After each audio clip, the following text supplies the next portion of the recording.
हम बात करने वाले हैं बिल्ट इन फंक्शन, यानी कि यूनिट थर्ड का जो आपका सेकेंड टॉपिक है बिल्ट इन फंक्शन, उसके बारे में बात करने वाले हैं। जैसे कि हम लोग पहले ने देखा वीडियो में फंक्शन एंड मॉड्यूल्स का पार्ट, फंक्शन सिर्फ हम लोग देखा है। अभी हम बिल्ट इन फंक्शन देख रहे हैं, उसके बाद हम लोग देखेंगे मॉड्यूल पे जाएंगे, क्योंकि ताकि आप लोग आपका कॉन्सेप्ट क्लियर हो। और बुक वाइज मैं चल रहा हूँ, टॉपिक वाइज चल रहा हूँ, ताकि आप लोग को अंडरस्टैंडिंग अच्छा से हो। इसलिए आज हमारा टॉपिक है बिल्ट इन फंक्शन पार्ट 1। तो आज इसमें कुछ क्वेश्चन देखेंगे, ठीक है। टाइप इसमें भी टाइप 1 टाइप 2 है, ठीक है। तो उसको मैंने कैटेगराइज किया है पार्ट 1 और पार्ट 2 में, ठीक है।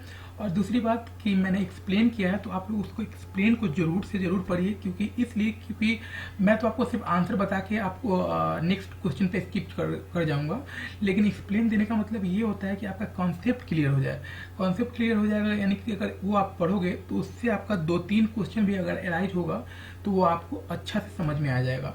ये मेरा वो है, क्योंकि इतना मेहनत, क्योंकि मैं चाहता तो आपको ये आंसर बता के मैं आपको स्किप कर सकता था, पर मैं इतना मेहनत से इसलिए करता हूँ ताकि आप लोग अगर किसी का भी वीडियो देखते हो, आप किसी का ही नहीं, तो आपको समझ में आना चाहिए जो भी अच्छा से। क्योंकि आपको मैंने इजी लैंग्वेज में जो है आपका कॉन्सेप्ट है उसको समझाने की कोशिश किया है। अगर उसके बाद भी समझ में नहीं आता है तो आप मुझे कमेंट बॉक्स में कमेंट कीजिए। मैं हर एक वीडियो में बोलता हूँ कि आप अगर समझ में नहीं आता तो आप कमेंट बॉक्स में कमेंट करके आप पूछ सकते हो। उसका मैं आंसर जैसे होगा, पॉसिबल होगा, मैं आपको प्रोवाइड जरूर करूंगा। ऐसा नहीं कि यार आपने कमेंट्स किया उसके बाद मैंने कुछ रिप्लाई नहीं दिया, ऐसा कुछ नहीं होगा। क्योंकि मैं समझ सकता हूँ, क्योंकि जो लोग तैयारी करते हैं, जो लोग इस पर टाइम देंगे, तो समझ सकता हूँ कि उन लोग के लिए इंटरेस्ट और ज़रूरी कितना हो सकता है, ठीक है ना। तो चलिए फिर शुरू करते हैं आज का video. Which of the following is a built in function in Python. तो इसका आंसर होगा D is the right answer, print. ये आपका राइट आंसर है, D is the right answer. मैंने एक्सप्लेन किया तो आप लोग एक्सप्लेन को जरूर पढ़िए। मैं अगर एक्सप्लेन करूंगा तो लंबा वीडियो बन जाएगा, जो कि आप लोग के लिए भी अच्छा नहीं लगता होगा कि यार लंबा वीडियो है, ठीक है ना। तो मैं आप रोक के वीडियो को आप देख सकते हो, ठीक है। मैं आगे बढ़ता हूँ, ठीक है। तो उसके बाद हम लोग क्वेश्चन नंबर 2 पे चलते हैं। What will be the output of the following Python expression roy equals to you and d 4.576, ठीक है। इसका आंसर होगा 5। क्यों होगा, मैंने एक्सप्लेन अच्छा डिटेल से किया है, ठीक है। आप सब लोग समझने की कोशिश कीजिए। और वैसे भी अगर आप लोग फंक्शन एंड मॉड्यूल्स अगर आप पढ़ लिए होंगे तो आपके लिए ये इजी होगा समझना। शायद मुझे आप लोग देख के ये आंसर आप बोल सकते हैं कि ये 5 होगा इसका answer. Question number 3, the function of power x y z is evaluated as, ठीक है। तो इसका आपका आंसर सी होगा, C is the right answer, ठीक है। पावर पूछ रहा है, तो पावर का तो आप जानते हो कि 2 रहेगा तो पावर होगा इसमें, लेकिन ऐसा नहीं है कि इसमें नहीं है, लेकिन आपको समझना होगा कि किस तरह से इवैल्यूएशन किया है। तो आपको मैंने नीचे समझाया एक्सप्लेन करके, तो आप लोग अच्छी तरह से समझ पाएंगे, ठीक है। Question number 4, what will be the output of the following Python code, all bracket 2406।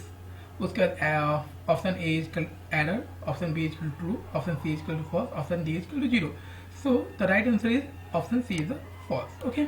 चलिए question number 5, what will be the output of the following Python expression round 4.5676 so there are 4, इसका आंसर होगा 4.57, ठीक है। मैंने explain किया है नीचे, आप लोग अच्छी तरह से देख लीजिए कि कैसे 4.57 होगा, ठीक है। क्वेश्चन नंबर 6 पे चलते हैं। What will be the output of the following Python code, any 2 greater than 8 and 4 greater than 2, 1 greater than 2, error, true, false, 4 greater than 2। सो यहाँ पे इसका आंसर हुआ ट्रू। क्यों होगा ट्रू, ठीक है। The build function any returns the true any if any more of the elements irritable, true, non-zero. If all elements are zero, it returns false, ठीक है। ऐसा नहीं कि आप मैथमेटिकल को लेके आप देखेंगे कि ये तो गलत होगा अगर मैथमेटिकल से लेकिन इसका फॉर्मूला वो है ना, प्रोग्राम है ना, तो आप लोग समझ पाएंगे इसको। आप लोग प्लीज एक्सप्लेन देखिए, कोशिश कीजिए, उसके बाद समझने की कोशिश कीजिए। Question number 7, what will be the output of the following Python code, import math abs math.squad 25। सो इसका आपको आंसर होगा ठीक है, तो 5.0 होगा। ठीक है, D is the right answer. Question number 8, what will be the output of the following Python code function? Sum 2 4 6, sum 1 2 3, option A is the right answer. ठीक है, इसमें आपको समझने की कोई ज़रूरत ही नहीं है, मतलब सोचने की ज़रूरत ही नहीं है, क्योंकि यहाँ पे एरर है। ठीक है, अगर इसको ऐड करते 1 2 3 4 5 6 हो जाएगा ना। ठीक है, लेकिन इसका एरर है, तो ये चीज़ है। तो what will be the output of the flowing, क्योंकि एरर और 6 बोल रहा है, तो यही होगा ना ऐसा। ठीक है, 2 4 10 और 2 12। तो क्वेश्चन नंबर 9 पे चलो। What will be the output of the following Python function all 3 0 4 2। ठीक है, तो इसका आपको आंसर देखना है कि मैंने ऐसे एक्सप्लेन किया, क्वेश्चन ऑफ टेक्स्ट मानता हूँ मैं। ठीक है, तो आपको भी बताना है इसका आंसर क्या होगा। Question number 10, what will be the output of the following Python code function? Option A is 2, option B is two 4, option C is two -3, option D is two -4, option B is the right answer. Okay, thank you so much, and hope you like this video, and if you like this video, please subscribe this channel, and see you in next video. Thank you.